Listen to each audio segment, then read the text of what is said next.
Kung medyo mahina na yung ikot ng washing machine yung mga lods, kanya no. Baka meron ng barado na yan. Or kung gusto nyo lang namang linisan ito mga lods, so, kasi minsan yung mga barya pupunta rito. So, kuha lang kayo ng Phillips screw mga lods. Meron namang rito screw na isa, tanggalin nyo lang yan. Ganyan, dahil medyo mahina kasi yung ikot niya mga lods. Ito, so tanggalin nyo lamang to, tapos baklasin to. Ayan, kalug-kalugan nyo lang kasi nakakapsat. Mauksot mo ulit ito. So atan ni. Sus, Mariosep, napakadumi mga lods. So, linisan na natin yan. Siyempre, inspect natin ito. Ito yung bearing niya. Ito, merong kwintas mga lods. Oh, ito, tignan nyo. Nakapaikot sa kanya.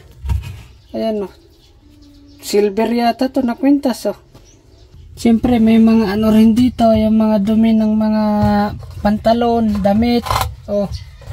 Ayan. Yung gilid niya, tanggalin nyo rin ito. Para mabrush at malinis din lahat. Pati ito, filter niya. Next step dyan, tanggalin nyo tong mga nakapaibabaw dito. Sa may ng motor yan. May mga washer yan, goma.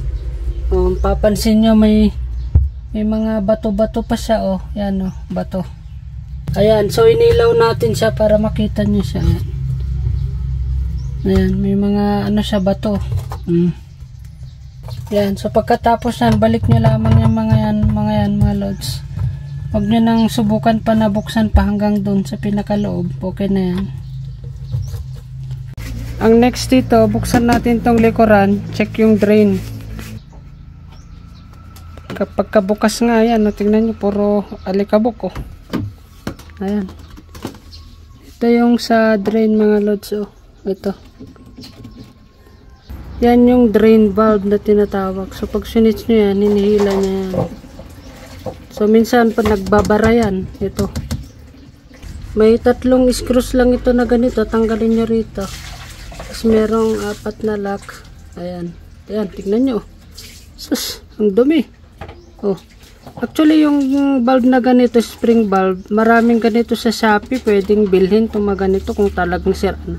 Pero ito naman hindi naman nagtatagas. Lilinisan lang natin. Ayan na malinis na siya. Pwede na siyang ibalik dito. Ayun. Dahil nga mechanical ito, dahil nga nahihila-hila tong part na to, kung meron kayong grasa, lagyan nyo ng grasa itong bahagi na ito. Okay, so malinis na yung mga yan. Ayan. Konting linis lang dito. Testing.